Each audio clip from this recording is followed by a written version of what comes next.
नमस्कार। आज हम बात करने वाले हैं भारत के सबसे लंबे और पूरी तरह से अहिंसक किसान आंदोलन की, यानी बिजोलिया किसान आंदोलन की।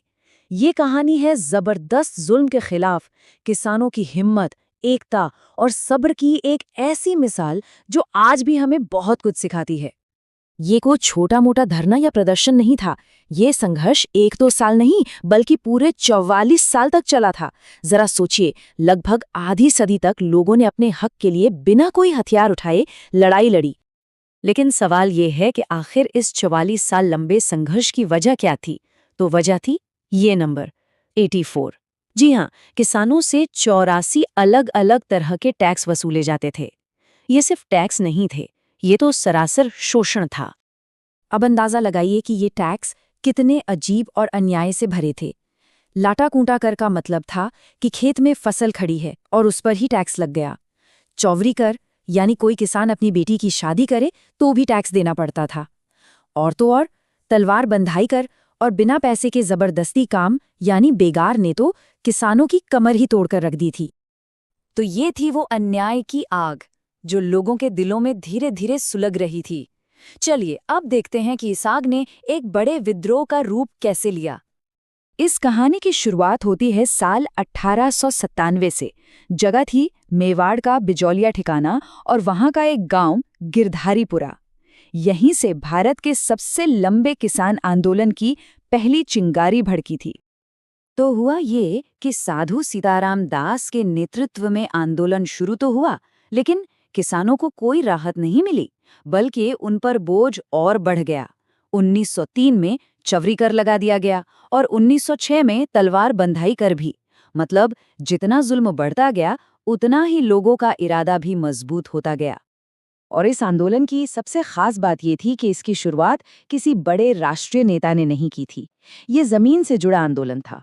साधु सीताराम दास के साथ गंगाराम धाकड़, नानजी पटेल और ठाकरी पटेल जैसे आम किसान ही वो पहले हीरो थे जिन्होंने इस जुल्म के खिलाफ आवाज उठाने की हिम्मत की। किसानों ने तो बहुत शांति से अपनी बात रखने की कोशिश की, पर नतीजा क्या हुआ? जिन्होंने शिकायत की उन्हें ही सजा मिली, जिन्होंने राहत मांगी उन पर और ज्यादा टैक्स लाद दिए गए। बस यहीं से टकराव बढ़ना तय था और आंदोलन ने एक नया मोड़ ले लिया। और फिर साल 1916 में इस कहानी में एक ऐसे शख्स की एंट्री हुई जिसने आंदोलन का पूरा नक्शा ही बदल कर रख दिया। वो थे विजय सिंह पथिक, जिन्होंने इस छोटे से गांव के विरोध को एक राष्ट्रीय मुद्दा बना दिया। देखिए, पथिक जी का प्लान एकदम साफ था। सबसे पहला काम, किसान पंच बोर्ड बनाकर सभी किसानों को एक साथ लाना। दूसरा, ऊपर माल का डंका जैसे पर्चे बांटकर लोगों में जागरूकता फैलाना। और तीसरा और सबसे बड़ा कदम, 1918 में गांधी जी से मिलकर इस आंदोलन को नेशनल लेवल पर ले जाना। इस आवाज को पूरे देश तक पहुंचाने में सबसे बड़ा हाथ था उस वक्त की प्रेस का। प्रताप, राजस्थान केसरी, मराठा और भारत मित्र जैसे अखबारों ने बिजोलिया के किसानों की कहानी को भारत के कोने कोने तक पहुंचाया। अब ये सिर्फ एक गांव की लड़ाई नहीं रही थी। आंदोलन अब देश भर में जाना जा रहा था, लेकिन कहानी यहाँ खत्म नहीं हुई, बल्कि असली परीक्षा तो अब शुरू होनी थी। ये वो दौर था जब वादे टूटे लेकिन किसानों का हौसला नहीं टूटा। तो अब जब पूरे देश का ध्यान इस आंदोलन पर था और एक समझौते की उम्मीद भी जग गई थी, तो क्या लग रहा है, क्या इतने सालों का ये संघर्ष अब खत्म होने वाला था? लेकिन अफसोस, जवाब था नहीं। 1922 में एक समझौता हुआ तो जरूर, लेकिन ठिकानेदार ने उसे मानने से साफ इनकार कर दिया। ये किसानों के साथ एक बहुत बड़ा धोखा था और इसके जवाब में किसानों ने भी फैसला कर लिया कि अब वो कोई टैक्स नहीं देंगे। आंदोलन और भी तेज हो गया।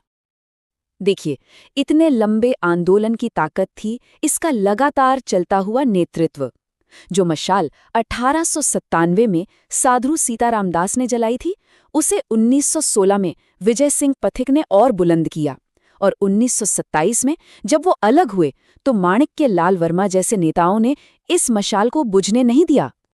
कहते हैं ना, हर बड़े आंदोलन की अपनी एक आवाज होती है, अपना एक गीत होता है। बिजोलिया की आवाज बना माणिक्यलाल वर्मा का गीत पंछीड़ा। ये सिर्फ एक गाना नहीं था, ये किसानों के दिलों में जोश और उम्मीद जगाने वाला एक मंत्र बन गया था।